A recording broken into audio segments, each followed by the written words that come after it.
Good evening to those joining us from the UK and across Europe on a beautiful late spring evening as I'm looking out my window in the UK. And good afternoon to those joining us from North America, from Canada and the US. Welcome to Armstrong Wolf's webinar on Beyond Individual Accountability, Making Executive Manager Regimes Work for All. This is the 7th of 20 webinars over 3 days in our annual Conduct and Culture Summit, Purpose Over Profit being the summary for 220. I'm delighted this evening to have an esteemed panel from across the industry, some that I've known for many years, to give their opinions on this subject, for both from the buy and the sell side. And first of all, before going in, therefore, into the debate itself, I'm going to do some quick introductions. Actually, Patrick, we're going to start with you, sir.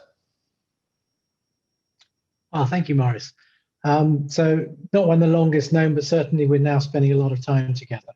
So my name is Patrick Butler. I'm delighted to be here. I have recently joined Armstrong Wolf to build out the Armstrong Wolf Institute, about more of which another time. But key is that I spent time on a number of sides of the fence, both as a banker, as an M&A banker, as an operating officer, and as a head of compliance. For the last 7 or 8 years, I've been working with a number of firms through my own company to help them bring fundamentals of behavior, conduct, and culture into strategy and into execution from a risk management perspective and in other ways. I founded a couple of years ago with UK Finance the Conduct Culture Academy, which we continue to run, and we actually have the next session in a couple of days.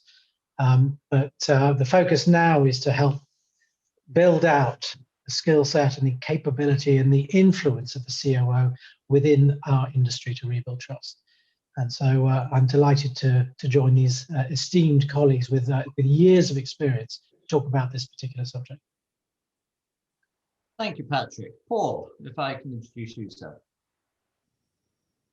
Certainly, and good evening, everybody, and I should say good afternoon to the folks in the States.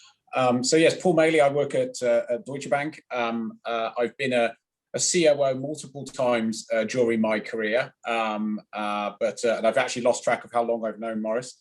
But I currently serve as the head of the corporate bank for the UK and Ireland at DB, and I'm also the global head of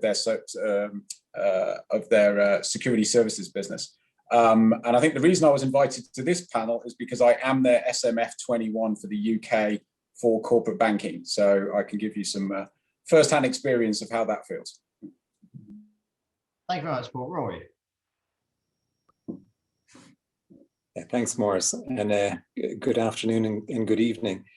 My name is Rory O'Haley. I am the COO for Morgan Stanley for the investment management division here in EMEA.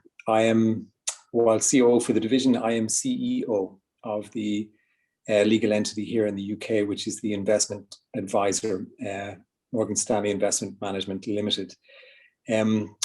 With Maurice, we've been trying to build out the buy side effort on the COO suite, and I think these are really great initiatives for us to share ideas and really get a feel for what it is that we have as responsibility and as challenge as officers within the buy side industry. Thank you very much, Robert. Yeah, I'm someone who's known Maurice for so many years, I can't remember either. I currently run a relationship group for the bank globally, focuses on market infrastructures, exchanges, central counterparties, brokers, fintech, private equity. I've had a career in post-trade and latterly in what I would call transaction banking security services. Thank you, Robert. Thank you, gentlemen. So when we looked at actually running this session, we've really looked at over the 3 days, we've seen different areas that we've looked at in relation to the role of leadership, defining purpose. Tomorrow we're looking around evolving technologies and how that marries to behavioral science and behavioral analytics. And then on the next day, final day, we're going to be really looking more around the role of the COO and the control officer and the governance model. I think the interesting thing around the senior manager regimes is that many would see, certainly from the UK SMCR, that you could argue that it's the simplest of regulations and it's merely the codification of good business practice. And then its siblings, which are a variant of the same regime, can be found almost in every single jurisdiction now. I think the significant shift of this was, though, to individual accountability and actually how that shapes the decision-making of the individual, and therefore how that potentially could also shape cultural dynamics and conduct dynamics. I think what we wanted to do today is actually investigate the applicability of the regime and how you can make it work for all, not just the individual that's accountable, but actually as the business as a whole. Prior to doing that and investigating that, I thought it would be of relevance and context to look back and really look at what is the origins of what's taken us on this journey to this significant piece, or this significant book of regulations globally. So Rory, when we spoke about this beforehand, you had some very interesting perspectives on the origins of this. I wonder whether you could just start off giving your view on the seed and then the journey that's led us to SMR and its siblings. Sure, thanks, Morris. I think it's well, 14 years, depends on where you plot the start of the crisis, but it's about 14 years since the global financial crisis. And post that event, it became very clear that regulators had in their line of sight the responsibility of finance in the overall workings of the economy. And various jurisdictions invested in how they were going to make more accountable the financial sector to ensure that decisions that we made, as Morris said, we were personally accountable. And I was looking back, Morris, post our catch up, but as late as 2015 in the UK, the view was that those senior managers that were working in finance would be guilty until proven innocent. And that was the direction of travel for the responsibility that was to be meted out to anyone that was sitting in a senior manager's role in the UK. Now, clearly that wasn't deemed constitutional. And it pivoted away from something that frankly would have been draconian and moved a slew of talent out of the industry who you wanted to retain those seats, to something a little bit more neutral to where it started, but yet very, very strong in accountability for individuals that sat in the senior managers regime. Starting as that as the origin, we've landed in a position where if you sit in a senior manager's seat, you have personal liability for a long period of time post any decision that you make. From my own perspective, as I said, with the SNF responsibilities, you weigh up the decisions that in 6 months or 7 years or in 10 years, that somebody come back and they can question the logic of your decision.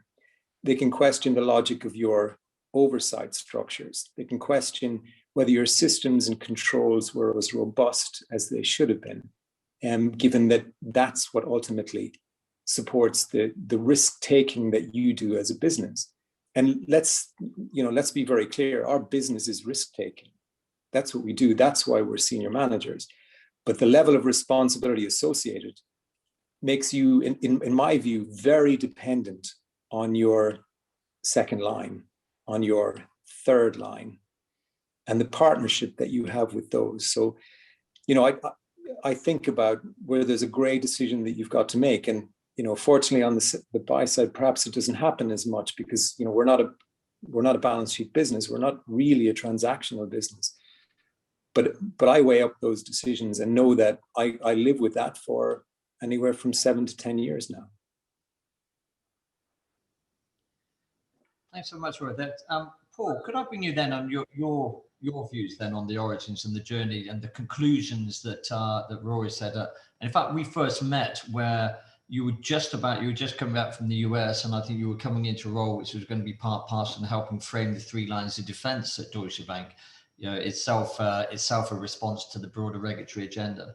Paul, what else would you add in relation to your view of the journey from the seed of this regulation to where it's got to now?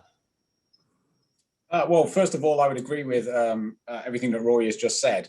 There's two quick additions that I would make that I think certainly inform the decisions that I make on a daily basis. The first one is, as he was saying, what does it look like in the future? And I would extend that by also saying, what does it look like in the press, right? I think, so much of what we do nowadays is under so much scrutiny, but it's also much more public. And therefore, you always imagine, what's the next article that's going to be published that has your name in it.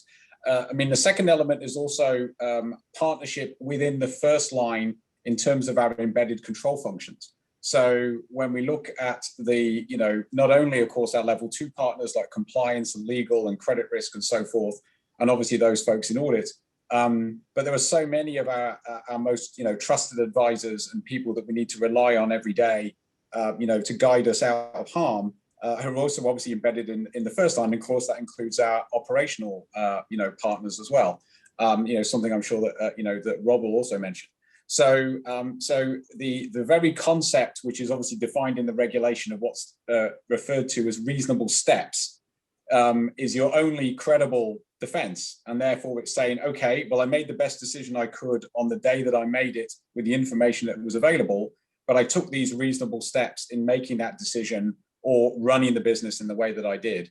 And it's creating that evidentiary body, hopefully that doesn't dissuade you from making a particular decision, but at least gives you the certainty that you're doing the right thing, both in the letter and the spirit of the law, that's sort of your guide, right, to through the whole responsibility. Thank you, Paul. And then if we come in, Rob, to get your views. Now, Rob, if you think about your own career since, say, the crash, and the different working environments, the different positions, and actually how those businesses have occupied a different space across financial markets, in fact, financial services. Just wondering your view, Robert, actually you've seen the evolution of the regulatory agenda, and the output of that has been the senior managers' regimes in whatever context or whichever jurisdiction. Yeah, I think the connectivity for many years across the organisation wasn't as strong as it could be. I personally felt for many years that operations and technology and other support areas was the tail wagging the dog. And I think with senior manager regime, you've now got front office accountability front to back. And I think the connectivity between all of the support groups, be it legal, compliance, operational risk, are so much stronger now than they ever were. I think the other thing is depending on where you come from, but certainly I think in tier 2 organizations, the governance framework was just not as robust and not as strong as it could be. And so I think having, what this is addressed is a stronger governance framework, more accountability, and putting responsibility on senior managers to make the right judgments and, try and get a culture within an organization. I mean, I can't remember only in the last years the word, yes, the word culture, but we've done lots of things at our bank, from posters to all sorts of things, trying to, that togetherness. I think that's changed exponentially, and particularly the connectivity to the support groups. I mean, I've attended over the years many meetings where there was just a complete disconnect between what the business was doing or wanting to do and the support groups. And what you tend to do now, particularly with the senior manager regime, is you force yourself to understand all of the component parts of the value chain and have a sound judgment across all of them, or to put in place a governance structure which helps you manage that, be it MIS or anything else. Thanks, Rob. Patrick, then come to you then, that you have the advantage of actually sitting in this seat of objectivity now, having worked from being many years in a bank, but now looking out back into the industry itself. and you particularly focus around the world of conduct, which obviously is one of the cornerstones of the senior managers regime. What views have you got in relation to looking at this journey, where it's got to, and then complementing what Rob, Rory, and Paul have just said?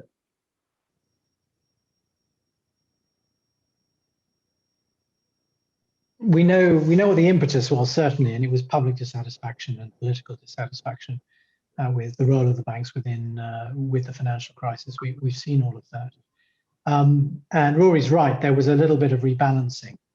What I'd like to pick up on is a number of things that all three have said, which is this question of reasonable steps.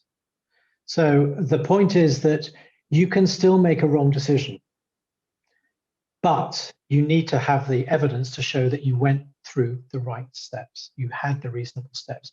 You can make a decision that may cause detriment, may cause a certain amount of loss, but you need to be able to show that you did it right. So there's a difference between inappropriate decisions and wrong decisions. That's one thing which has been made very clear by regulators. And this picks up absolutely on this question of, I'm going to use the word collaboration, but partnership between different parts of the organization. So the front line takes accountability, which is where the risk is. And they also think through what it is that they're doing. And they recognize that they need input, and they need coordinated input from other parts of the bank. Mark Stewart, who is until recently was the head of enforcement at the Financial Conduct Authority, he talked about reasonable steps. And having talked quite a bit about reasonable steps, and he said that doing nothing when something should have been done is just as bad, and that would require a certain amount of enforcement. So it's about proactivity. So Rob's point about culture is key. It's about creating the environment where decisions are made in the right way, and this is the future of the senior management regime, certainly in the UK and in those regulatory jurisdictions that, if you like, should we say, emulate the UK, many Commonwealth countries.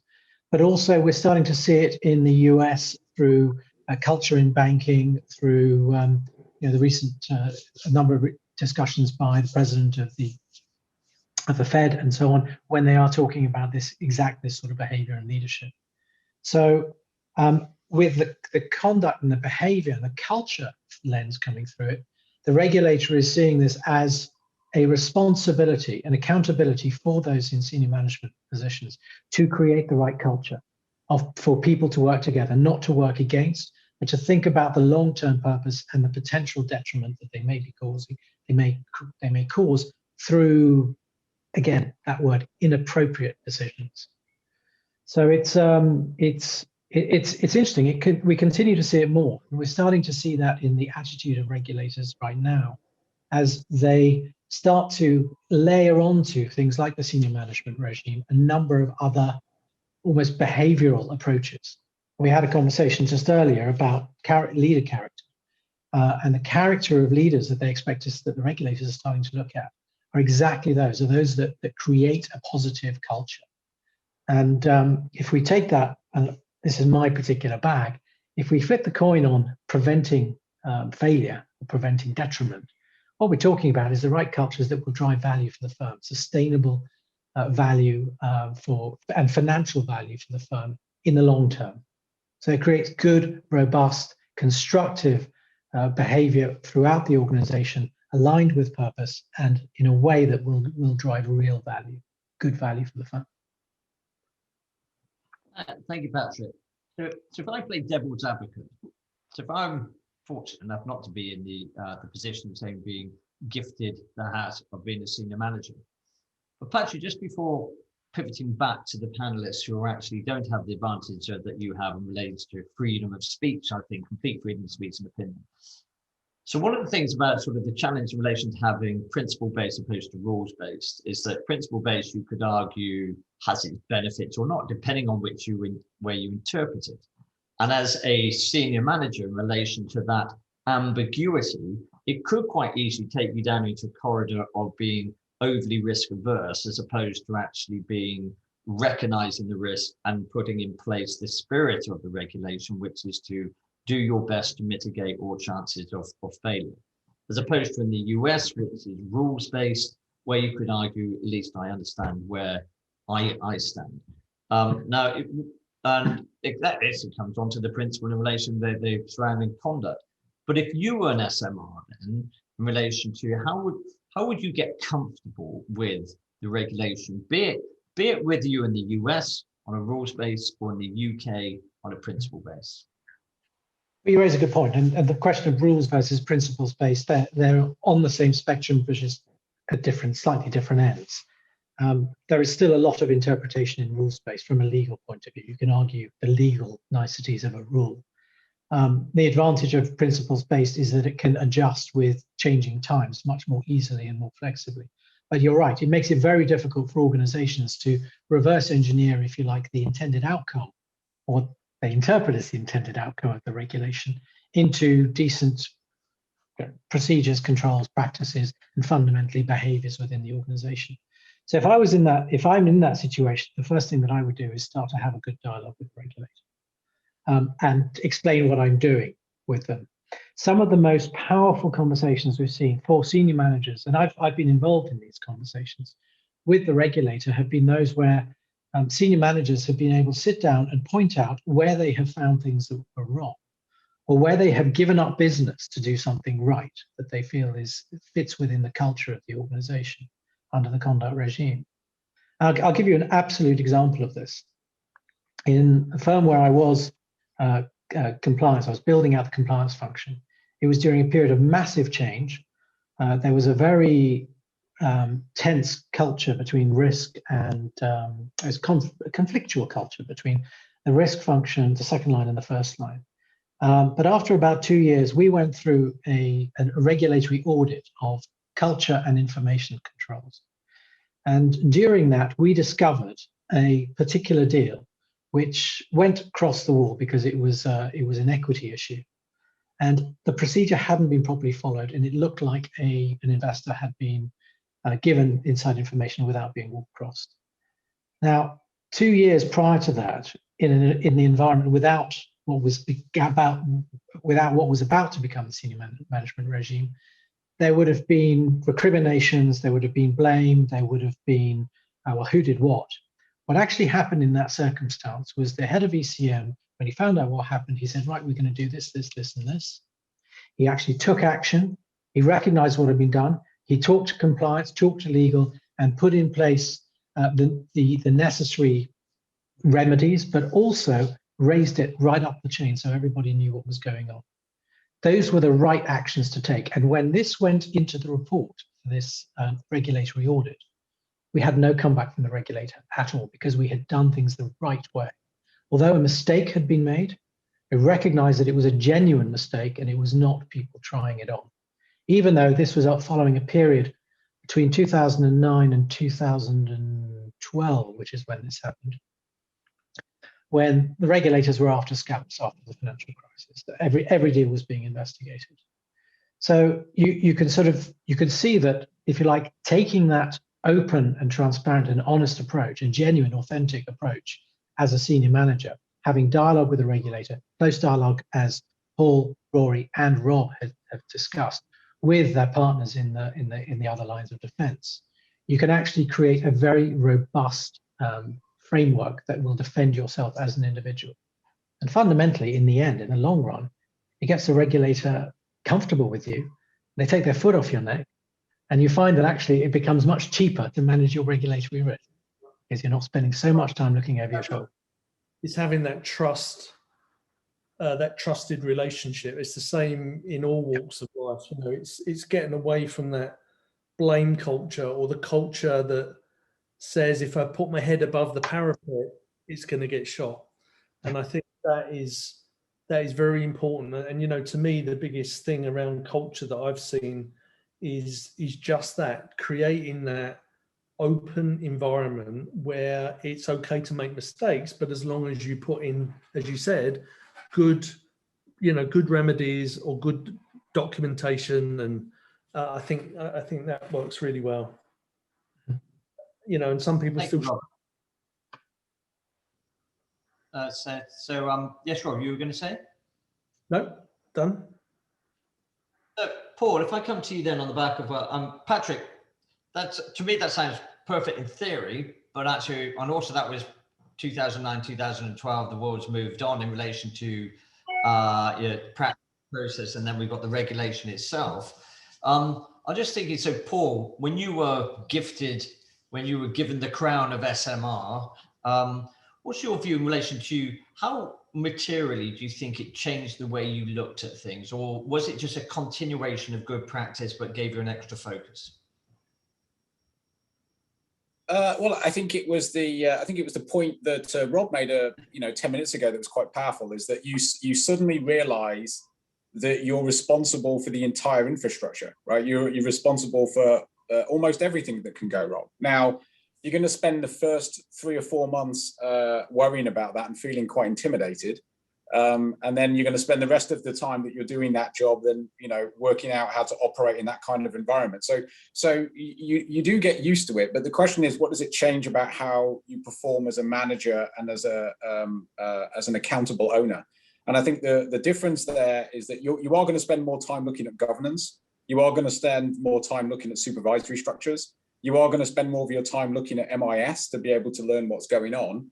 But I think if you've got a strong team around you, if you've got those trusted relationships that obviously have come up a couple of times in this call already, then without wishing to curse anything, right, in most situations that you're going to be fine. And then to extend the point that Patrick was making, when something does go wrong, and every day, right, in a large human organization, something will happen, right, or a client will unfortunately do something that's unexpected. There's some extremely high profile examples that we could refer to just in the last couple of weeks, right, where firms that we all know very well have ended up on the wrong side of that. That what you do next, what you do the day of the problem, and then in the following 3 days, like how you respond to that problem, as Patrick was describing, is absolutely essential. The key thing is that as you're moving along, and it's not especially cumbersome, right? Because the way that you document these things can be very light and efficient, but you actually want to just write down quite quickly why you did what you did and in the order in which you did them.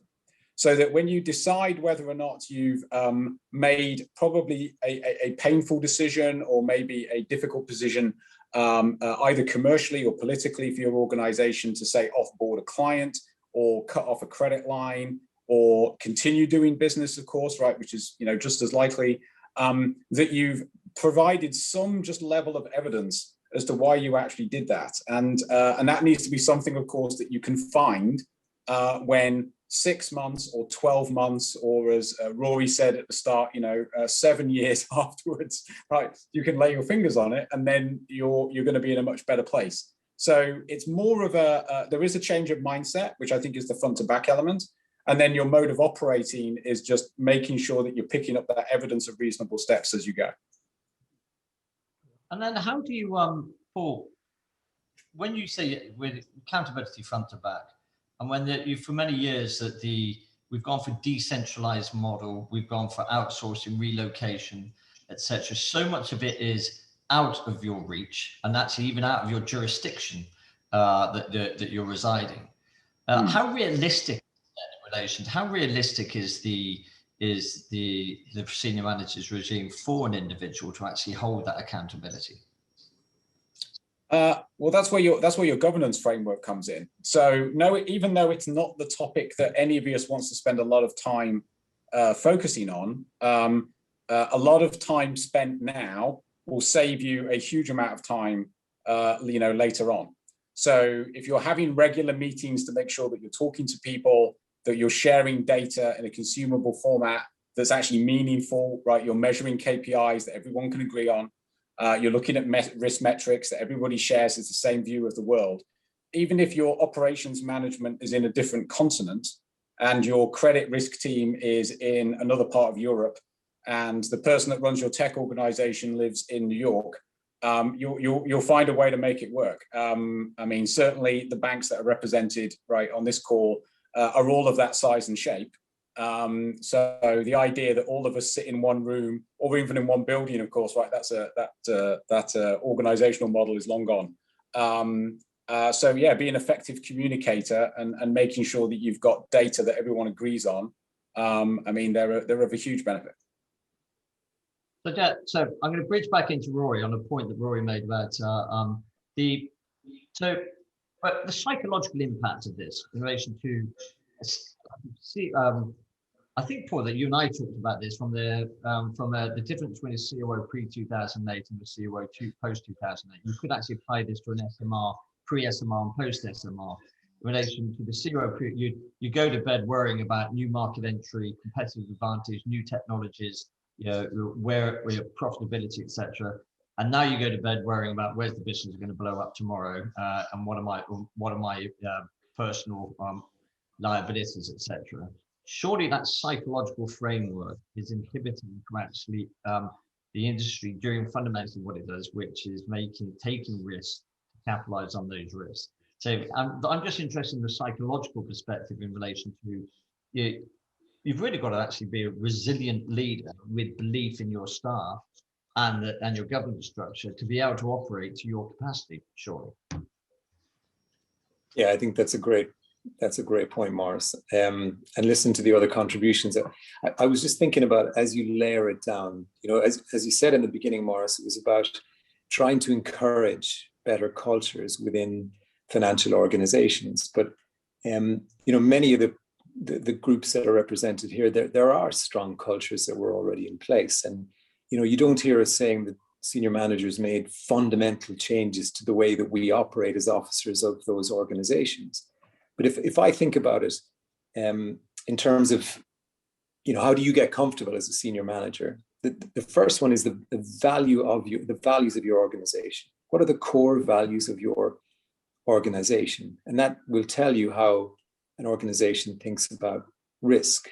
The second layer of it is the quality of the individuals that you have, whether it's front office, second line, or third line. It's the quality of the individuals that you have that are happy to stand up and challenge, and that management appreciate and support that challenge. The third piece is what Paul and Rob both pointed to, which is governance and the systems and controls that you have around what your activity is, what your risk taking is. And the last piece, which again is fundamental to it, is what is the tone from the top? We can have all these layers in place, but what are the senior managers of the organization doing? And if you don't live and breathe it, then the organization doesn't either.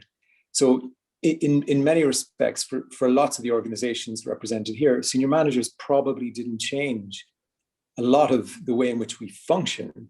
It certainly changed the accountability, though.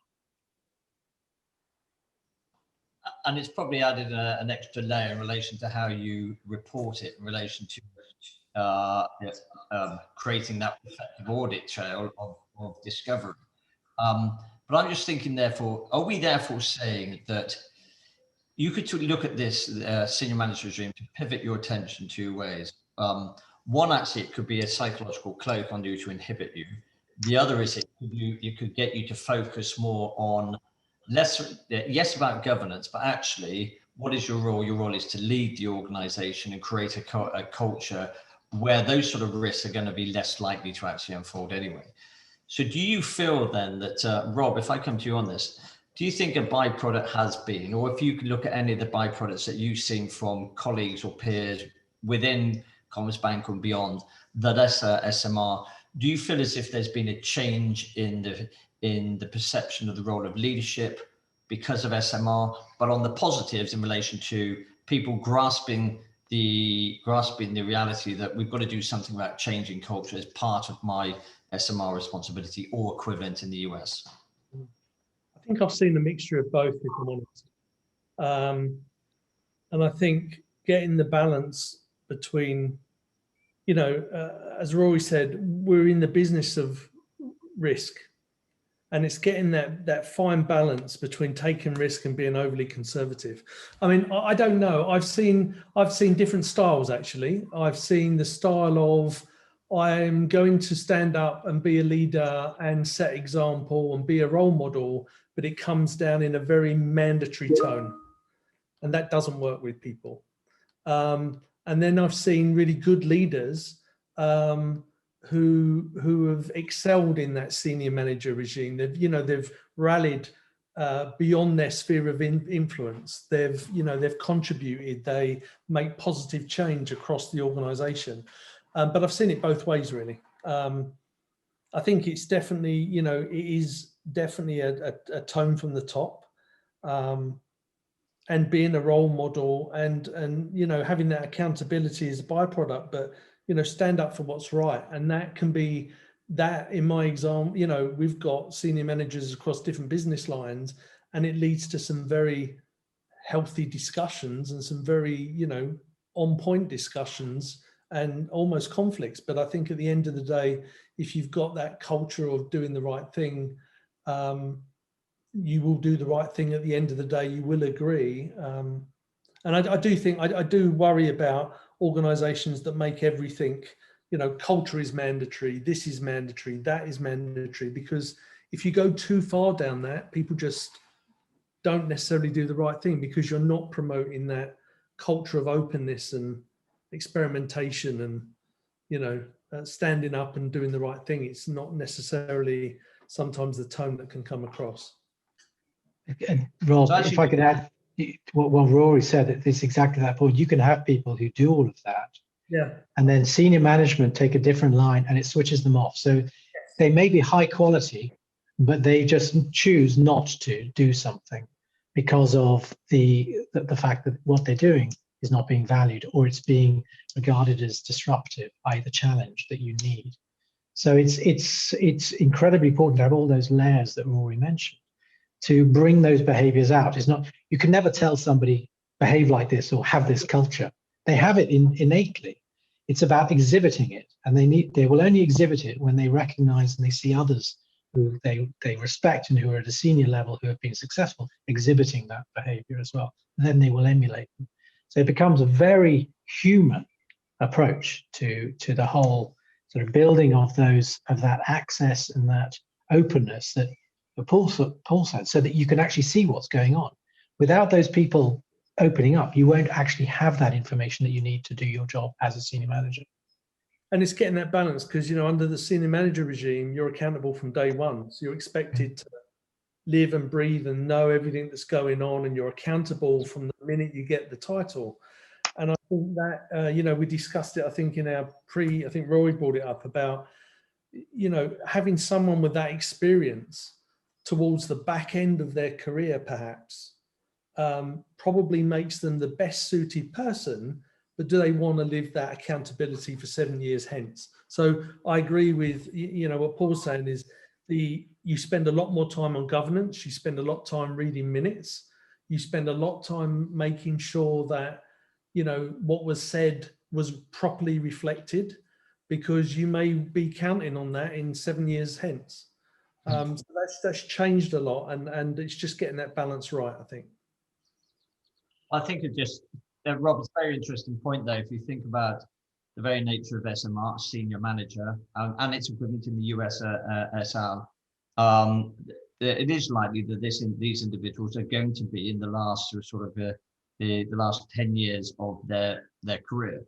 And therefore you've got that juxtaposition between self-protection and then becoming potentially too risk averse, and actually what's right for the organization in relation to its taking. The other thing is that I want to bring up on this is actually, what do you do in relation to cultivating the SMRs and equivalent of tomorrow? How do you nurture in leadership into these positions? Because traditionally what you would do is actually you'd put someone promote them into a position which is a stretch for them. You know, that they would have some competencies or capabilities that you needed investing in, that you could argue that actually that from a Series 24 in the US or so into SMR, that when is a person ready to become an SMR? And does that create some form of frustrations in the development of leaders and tomorrow's leaders of the industry? Paul, I'm just wondering on that if you've got from a US and a UK perspective, your view in relation to actually the cultivation of tomorrow's leaders and developing individuals that are going to take on these responsibilities tomorrow. And actually just wonder whether you've actually collectively had any feedback from those individuals who are looking down the barrel of promotion and looking down the barrel of actually having this responsibility, what the view is of this regulation from tomorrow's leaders.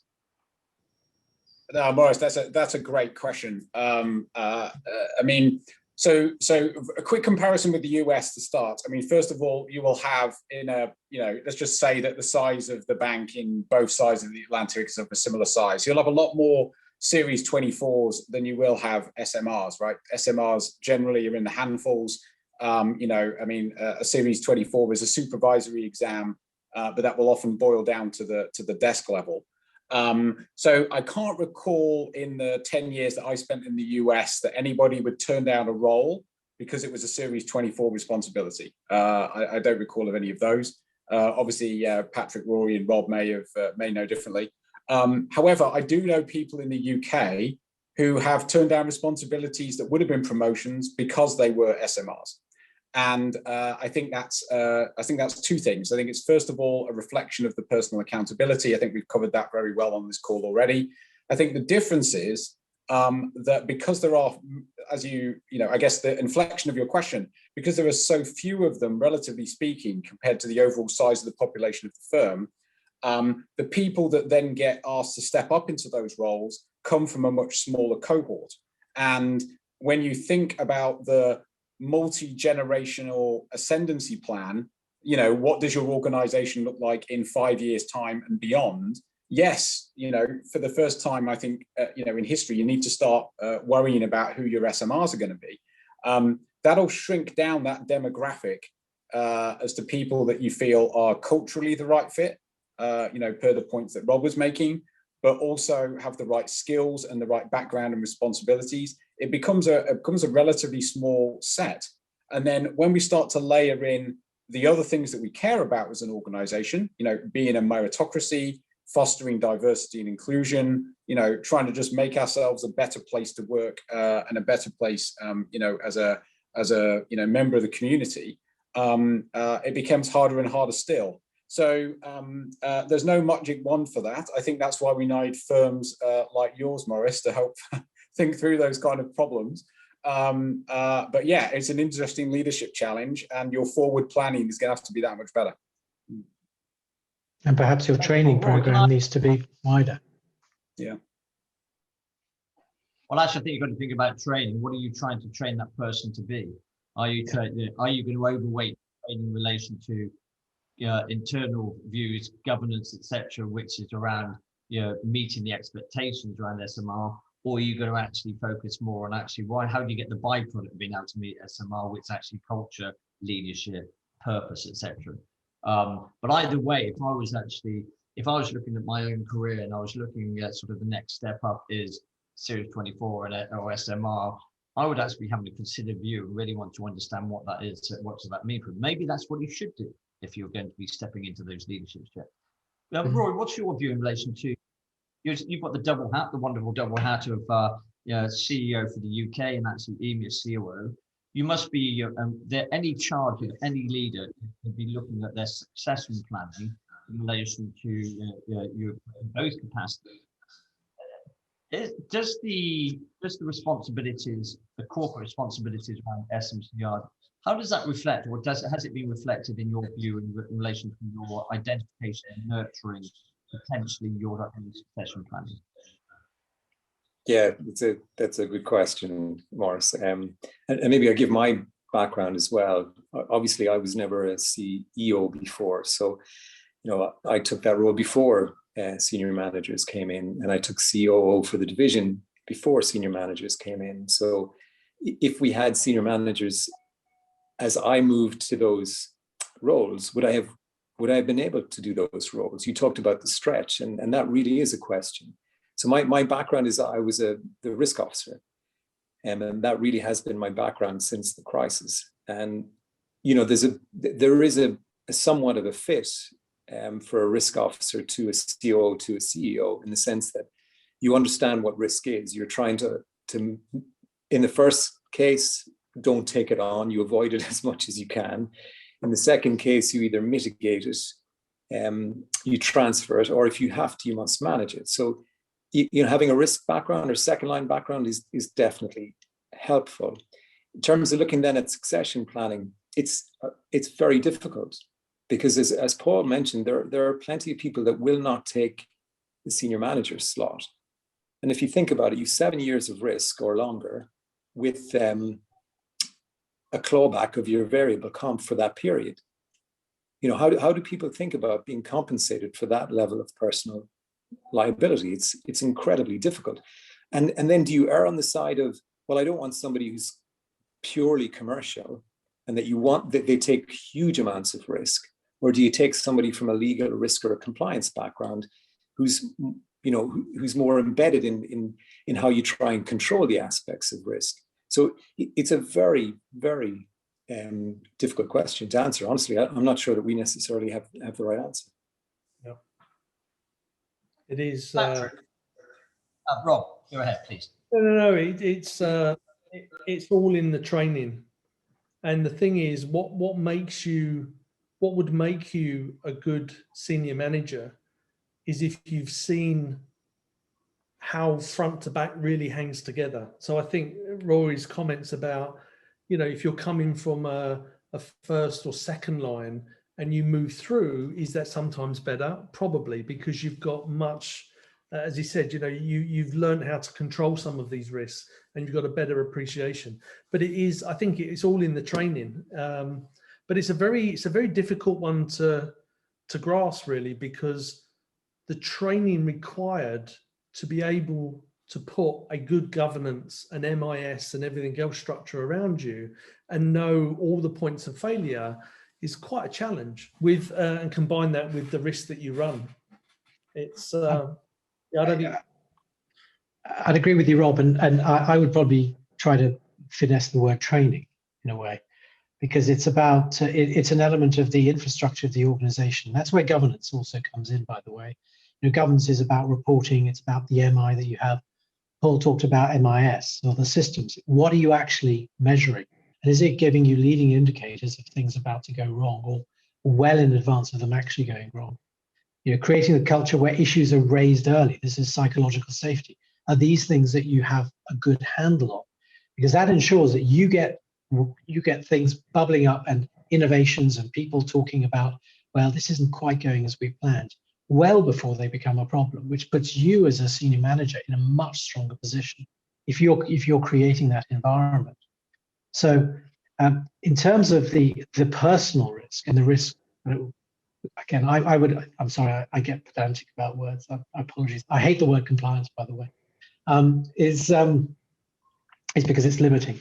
But if you get to the point of that control of risk, it is about risk management. We do need to have risk management because we're in the business of managing risk. But how are you creating, if you like, coherence with everything? And that is your defense, that we know what our purpose is, we know what our values are, what our standards are, and that we're actually applying our governance process and the way we set an example and obviously the training, but we're creating the behaviors, which we now measure, by the way, that actually support that.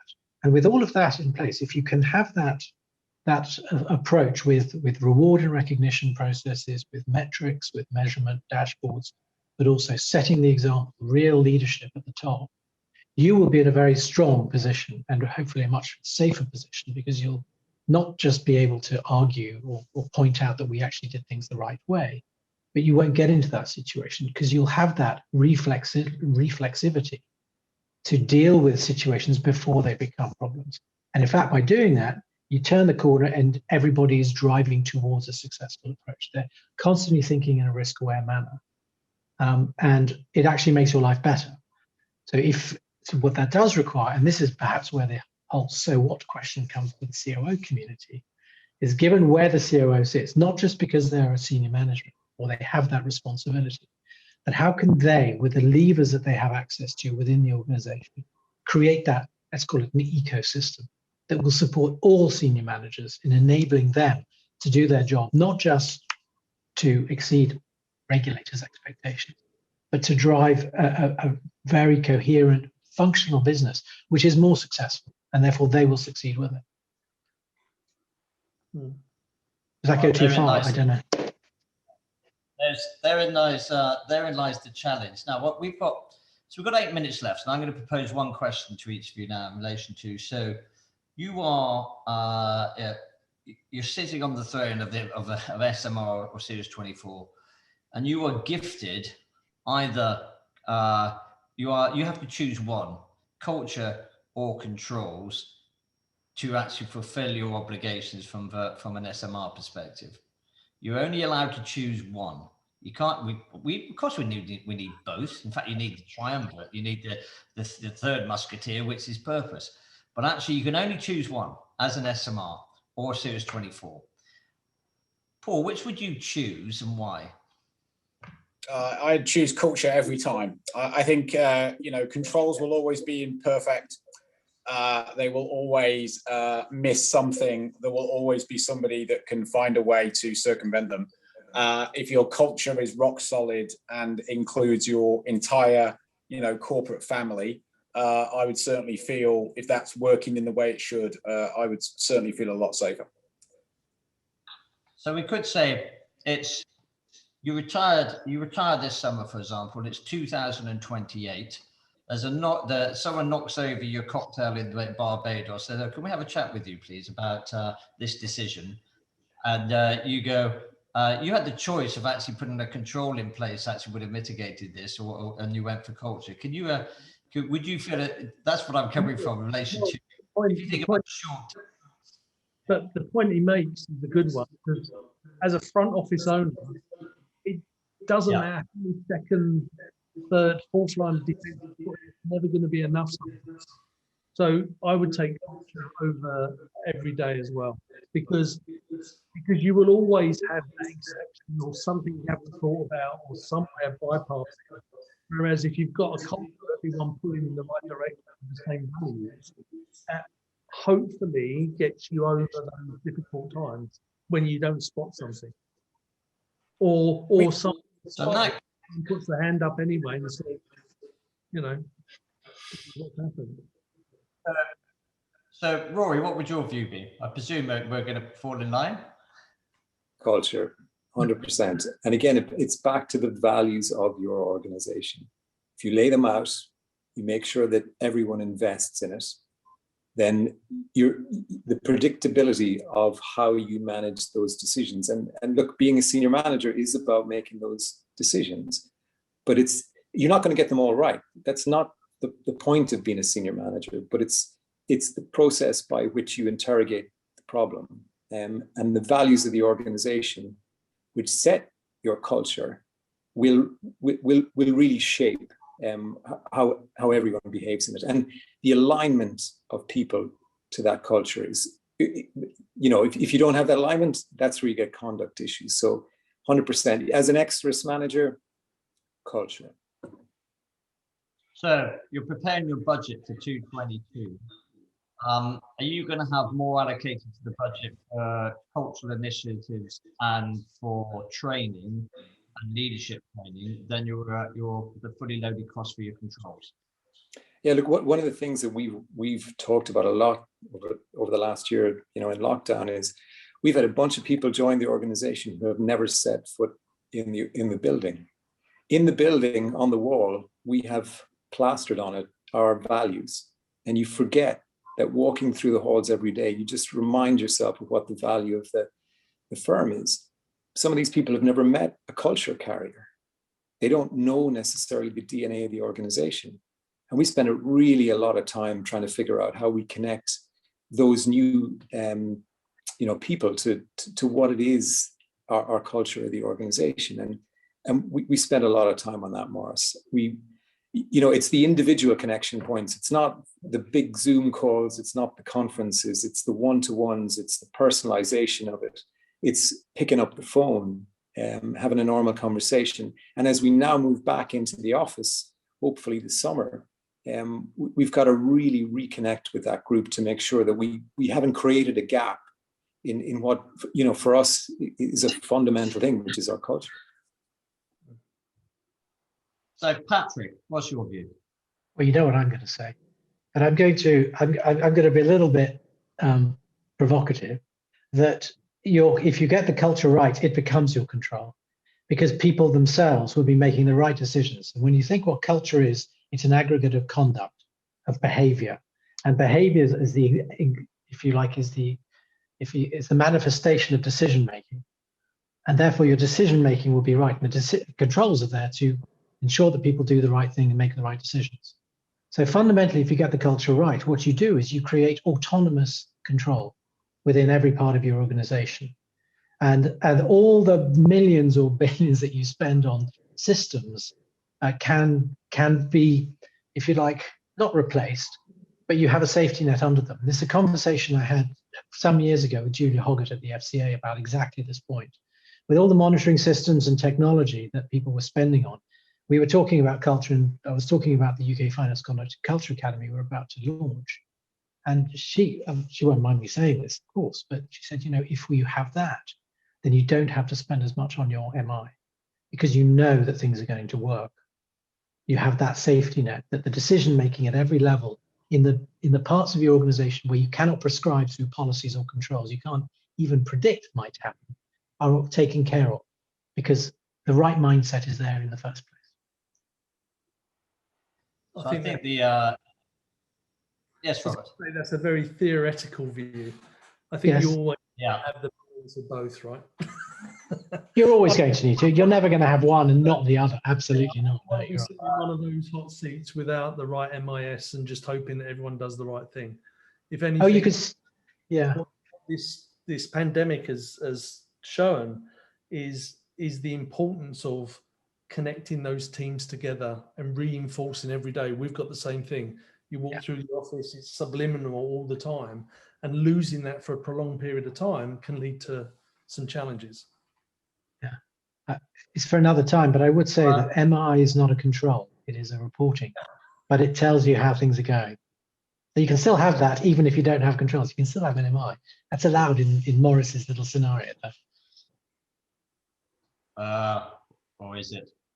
So we've got 100 seconds left.